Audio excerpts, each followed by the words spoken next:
All right, well, you've heard a host of information about the challenges facing new technologies. It's time for questions and answers, and it looks like, please do state your name and remind us where you're from. Hi, I'm Brad Berman from hybridcars.com. Bill said this morning that you had done research about basically disposable lithium batteries, just like not worrying about the life, right? Not worrying Indeed. about go ahead and ramping up the full state of charge and fully Sure. discharge.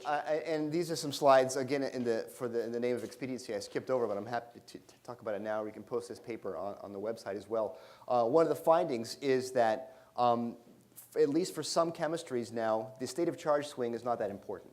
What determines the rate of degradation of these new lithium-ion batteries is simply the moles of lithium, the number of lithium ions that are over the course of the lifetime of that battery processed by the electrodes. So it doesn't matter if your state of charge swing is very shallow or if you go 100%, 0%, 100%, 0%. It's all about the watt hours or amp hours that you process. So this shows, or this implies then, that it doesn't matter.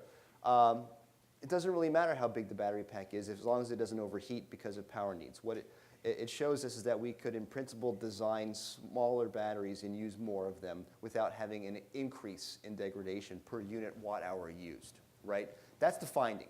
That's it's a study done at a cell level. It's a compelling result, and it's published now, so I'm happy to share it with you. And I find it to be very promising news because there are different ways to engineer, I believe, some of these outcomes. It's not a matter of replacing the battery, like not caring about how quickly. Right, well, it might age faster if you do a smaller pack, right? But you can get away with it. You can carry less mass, and the problem is that before, the conventional thinking is that if you take a cell through 100% state of charge swing, it will decay very rapidly, much more rapidly than if you did a 50% state of charge swing, right? This finding shows that that's not the case. So we can have one that will last much longer, and because we can use the whole battery, we can afford to replace it earlier, right? And that's sort of what Bill's getting at, I think. Stuart Brown, Scientific American. How many lithium-ion battery producers are there, and is it genuinely competitive? It's very competitive, and there are two classes of lithium-ion battery producers. There are those who actually produce lithium-ion batteries, and there are maybe 5 or 10 at best. I mean, the big players, LG Chem, Sony, Sanyo, Panasonic maybe, and there's different acquisitions going on between the two. And then maybe A123 Systems might be moving in that territory. They're starting to produce it at a large quantity. And then there are just a tremendous number of startups. It's silly how many startups there are. And most of them really don't, I don't think, the capital intensity, the amount of money associated with starting an actual battery manufacturing facility is enormous. And yeah, I mean, they have made that jump through a huge amount of government support, and it's unclear, A, if their current trajectory is actually sustainable or not. I'm not sure. And it's unclear how many other large companies are going to be able to raise that kind of capital, at least in the United States, to also make that jump. There's BYD in China. They're heavily subsidized by the Chinese government, and they are making a lot of good batteries as well. They also have some amazing claims about $100 per kilowatt hour batteries that I have trouble understanding how, but if China if their government wants to subsidize to that level, that's something that we have to consider. It's a big deal.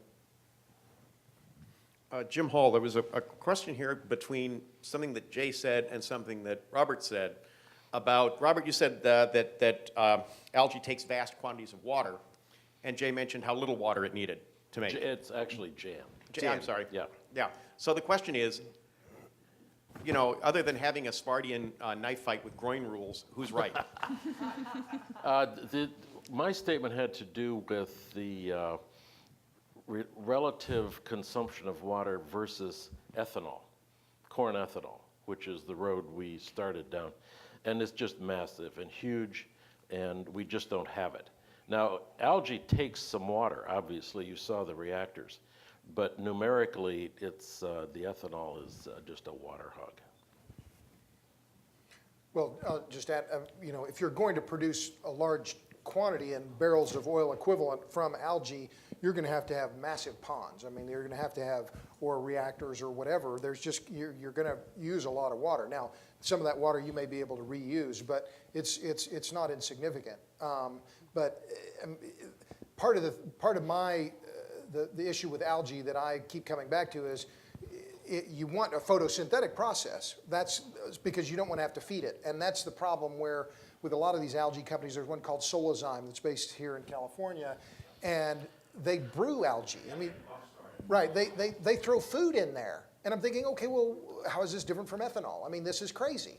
And they're feeding, potato starch or sugar or something else. I'm thinking, the objective here is to separate our food production from our energy production. And so I don't know what synthetic genomics process is. There's a lot of hype associated with what they're doing, and it may well be right. But a lot of this algae stuff is, there's a lot of promise and not much result.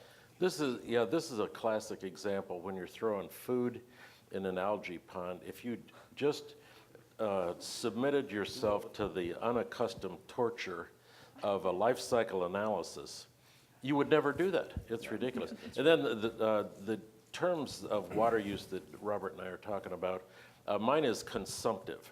In other words, it's gone. And with algae, you can reclaim some of it. So the numbers are quite different, but they're huge in either event.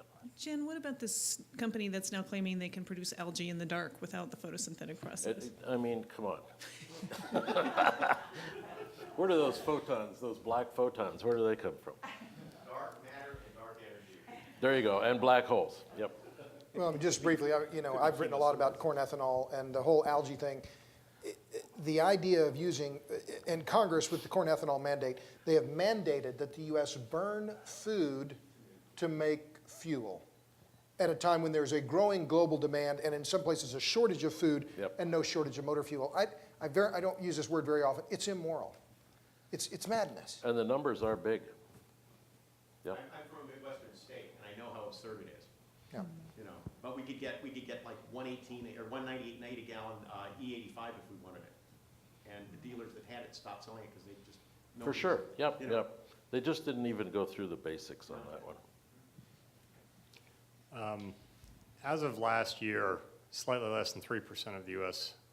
new vehicle market was hybrids, light vehicles, and it was very roughly 1% of global production 13 years after the first hybrid, or 14. I'd like to get each of the three panelists on record as projecting what the percentages will be in 2020 for conventional hybrids and plug-in vehicles aggregated, just percentages of total global production. Are you going on record? I just like put some in the air. I have no idea, and maybe I should go on record there just to do it. No extra charge. No extra charge. Free to all. This information is free to all, so get your pencils out. I would say we're going to be in the 5% range, hybrid, maybe a little bit more, and I would say it's 3 to 3. So I think the hybrid market is going to grow, and there will be 2 to 3% PHEV. I suspect it's going to be still pretty small by 2020. That was the number you wanted, 2020, right?